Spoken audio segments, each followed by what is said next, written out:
कहते हैं कि हम जो काम करते थे, मीडिया वाला कहता है कि चुनावी रणनीतिकार थे, चुनाव प्रबंधक थे। गांव देहात में आदमी को बुझाता नहीं है कि भाई ये कौन काम है, ये कौन सा काम है चुनाव प्रबंधन। हम आपको बता रहे हैं, जैसे आपके घर में कोई बीमार पड़ गया, आप डॉक्टर के पास जाते हैं, आप 500, 200, 300 रुपया देते हैं, डॉक्टर साहब वैद्य दवा देता है। आपको कोई मामला फंसता है कोर्ट में, थाने में, आप वकील के पास जाते हैं, वकील साहब 1000-2000 फीस लेकर आपको कानूनी सलाह देते हैं।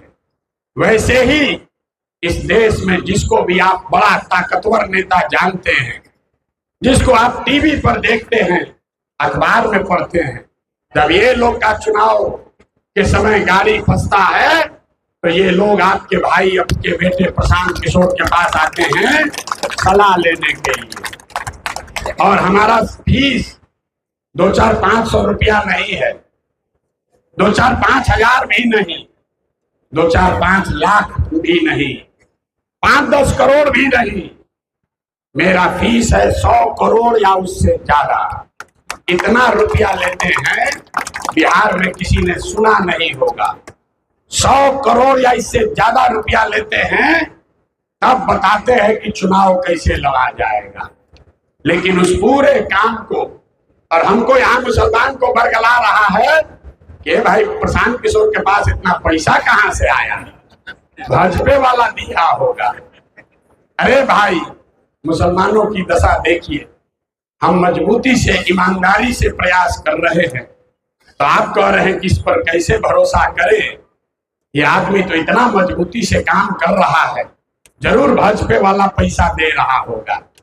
अगर हम मजबूती से नहीं लड़ते तो यहीं का मुसलमान कहता कि आदमी तो बहुत होशियार है, लेकिन मजबूती से लड़िए नहीं रहा। मेरे भाई, ये आपके मन में बैठा दिया गया। यहाँ जितने लोग बैठे हुए हैं, इस्लाम को समझने वाले बड़े बड़े दानिश्वर, आप बताइए, आपके कौम में कहीं पर भी अल्पसंख्यक वर्ड कहीं आया ही नहीं। कहीं आपको ये नहीं कहा गया है कि आप अपने आप को अल्पसंख्यक बताइए, माइनॉरिटी बताइए।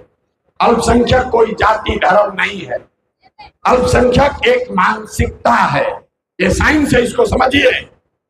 आपके मन में इतनी ज्यादा राजनीतिक बंधुआ मजदूरी घुसा दी गई, इतना डरा दिया गया कि मुसलमानों ने अपने आप को मुसलमान कहना छोड़कर अल्पसंख्यक कहना शुरू कर दिया।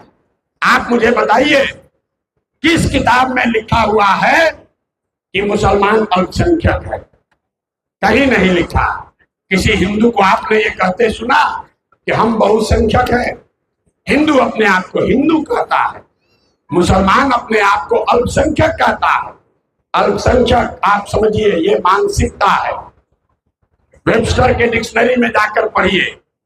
अल्पसंख्यक एक मानसिकता है जिसमें आपको ये बताया जाता है कि आप ये स्वीकार कर लो कि आप अपनी सुरक्षा के लिए, अपने भलाई के लिए, अपने विकास के लिए समाज के बहुसंख्यक वर्ग के पीछे ही चलिएगा।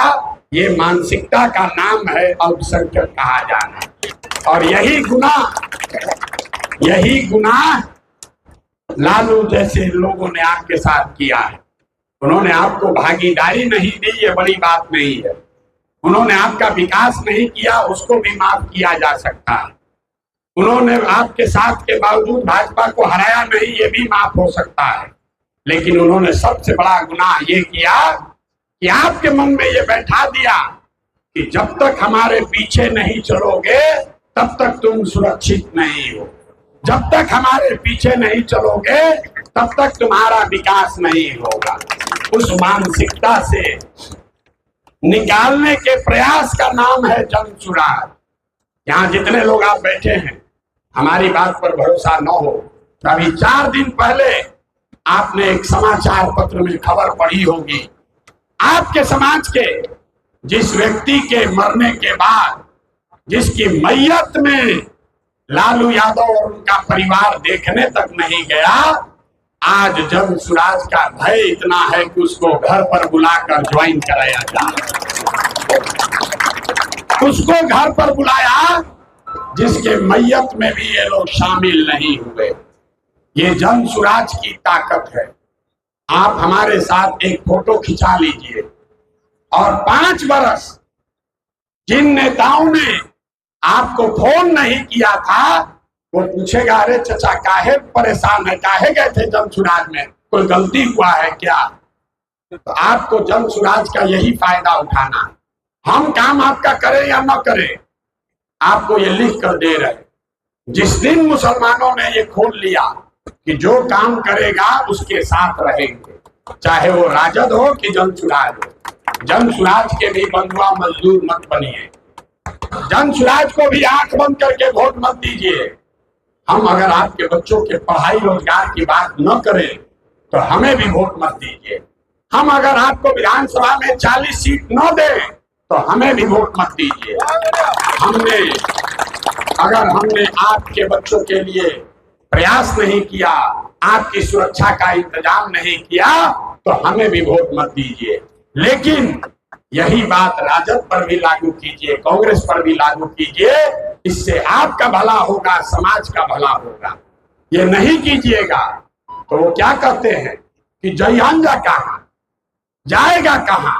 आपकी स्थिति आज क्या है? आपके गांव में काम करना तो छोड़िए, कोई वोट मांगने भी नहीं आता। कोई गलती से आ गया तो आप लोग खुद कहते हैं कि हमसे वोट क्यों मांग रहे हैं। आप अपना हिंदू वोट समेटिए, हम लोग तो है ही आपके साथ। आप बताइए आपने अपना क्या दुर्दशा बना लिया। आप ये कह रहे हैं कि हमसे वोट मांगने भी मत आओ, हम तो तुम्हारे बंधुआ मजदूर हैं ही, हम तो तुम्हें देंगे ही देंगे भाजपा के नाम पर, तुम अपना हिंदू वोट समेटो। इसीलिए जब वो नेता जीत कर आता है तो वो आपकी चिंता नहीं करता है। बगल के गांव में सड़क बनाएगा, बगल के गांव में नाली गली बनेगी, लेकिन मुसलमान के गांव में नहीं बनेगा, क्योंकि जो जिसको आपने हराया वो तो जानता ही है कि आपने उसके खिलाफ वोट दिया है। जिसको आपने जिताने के लिए वोट दिया वो भी कहता है कि तो अपने देंगे, हमको सड़क बनाए चाहे ना बनाए। अगर अपना हक चाहिए तो आपको जो बात इस्लाम में बताई गई है, जद्दोजहद करना पड़ेगा।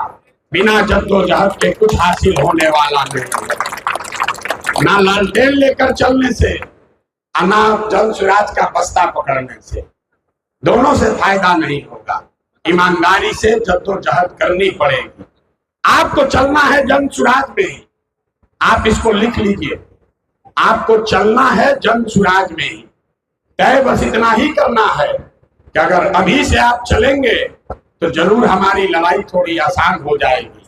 लेकिन अगर आप हमारे साथ नहीं भी हैं तो लिख के ले लीजिए, जीतेगा जन सुराज।